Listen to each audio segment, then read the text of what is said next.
നമസ്കാരം. ഒന്നിനെയും പ്രതീക്ഷിച്ച് ജീവിക്കരുത്. പ്രതീക്ഷകൾ തകർന്നാൽ പിന്നീട് ജീവിക്കാൻ പറ്റണമെന്നില്ല. എല്ലാവർക്കും നല്ലൊരു ചൊവ്വാഴ്ച നേരുന്നു. സരസ്വതി, എന്താ പെട്ടെന്ന് പശുവിനെയൊക്കെ വിൽക്കുന്നേ? അപ്പൊ നീ അറിഞ്ഞില്ലേ, എൻ്റെ മോളെ സിന്ധു നാട്ടിൽ വരുന്നു. അതെന്താ ചേച്ചി, അവിടുത്തെ പണിയൊക്കെ പോയോ? അവള് വേണ്ടാന്ന് വെച്ചതാ. അവളെ കെട്ടിയോനും വരുന്നുണ്ട്. ഇവിടെ എന്തോ ബിസിനസ്സൊക്കെ തുടങ്ങുന്നു എന്ന് കേട്ടു. പിന്നെ എൻ്റെ കൊച്ചുമക്കള്, അവരാദ്യമേ കാനഡയിലും ഓസ്ട്രേലിയയിലും ഒക്കെ അല്ലേ.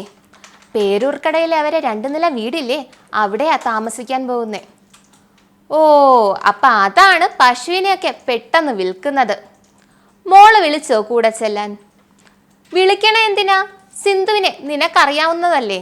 കുട്ടിക്കാലത്തെ ഞാൻ അടുത്ത് കിടന്നാലേ ഉറങ്ങും. രാജീവിൻ്റെ ആലോചന വന്നപ്പോൾ പേർഷ്യയിൽ കൊണ്ടുപോകുമെന്ന് പറഞ്ഞ് വേണ്ടാന്ന് പറഞ്ഞ് കരച്ചിലായിരുന്നു. അവസാനം പോവേണ്ടി വന്നപ്പോൾ എൻ്റെ സാരിയും കൊണ്ടാ പോയത്.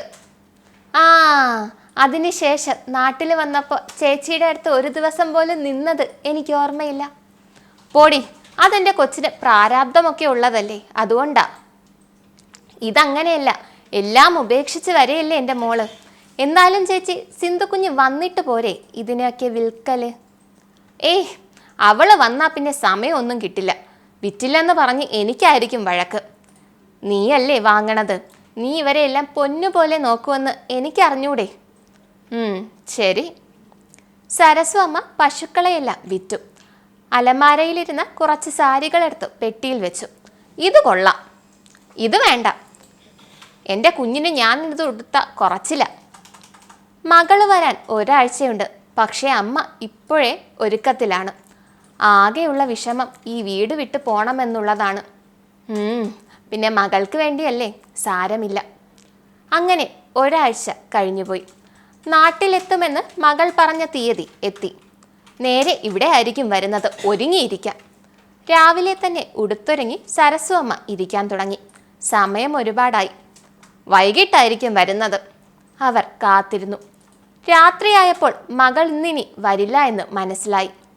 വിഷമത്തോടെ അകത്തിരുന്നെങ്കിലും എന്നെ കൊണ്ടുപോകാനുള്ളതല്ലേ, വീടൊക്കെ വൃത്തിയാക്കണ്ടേ, അവർ സ്വയം സമാധാനിച്ചു. അങ്ങനെ 2 ദിവസം കടന്നുപോയി. 3-ാം ദിവസമാണ് സിന്ധു അമ്മയെ കാണാനെത്തുന്നത്. മോളെ, നീ വന്നോ? നീ 2 ദിവസം എവിടെയായിരുന്നു? രാജീവേട്ടന് ബിസിനസ് ആവശ്യങ്ങളുണ്ടായിരുന്നു. നീ കയറി വാ. ഞാനൊരു കാര്യം പറയാനാ അമ്മ വന്നത്. എന്താ? അമ്മ എനിക്ക് എഴുതി തന്നില്ലേ വടക്കേതിലെ 50 സെൻറ്റ്? അത് ബിസിനസ് ആവശ്യത്തിന് വിൽക്കാൻ തീരുമാനിച്ചു.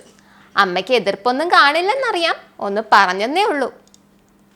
അച്ഛനായിട്ട് സമ്പാദിച്ചതാ മോളെ. അതിനെന്താ, എനിക്ക് വേണ്ടിയല്ലേ. അമ്മ മനസ്സില്ല മനസ്സോടെ സമ്മതം മൂളി. അയ്യോ, സമയം കുറച്ചായി, ഞാൻ ഇറങ്ങുന്നു. ഞാൻ എൻ്റെ പെട്ടി എടുക്കട്ടെ. പെട്ടിയോ? എന്തിന്? മോളവിടെ ഒറ്റയ്ക്കല്ലേ, രാജീവ് എപ്പോഴും തിരക്കല്ലേ, ഞാനും കൂടെ നിന്റെ കൂടെ വരാം.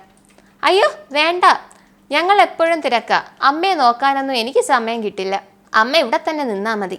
അല്ല മോളെ, എനിക്ക് കുഴപ്പമൊന്നുമില്ല, ഞാനും കൂടെ. പ്ലീസ് അമ്മ, ഒന്ന് മനസ്സിലാക്ക്.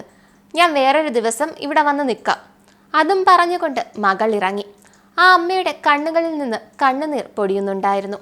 ദൂരെ എവിടെയോ പശുക്കൾ കരയുന്നു. പ്രതീക്ഷകൾ അസ്തമിച്ചാൽ ജീവിക്കാൻ ബുദ്ധിമുട്ടാണ്. എല്ലാവർക്കും നല്ലൊരു ചൊവ്വാഴ്ച നേരുന്നു. ശുഭദിനം.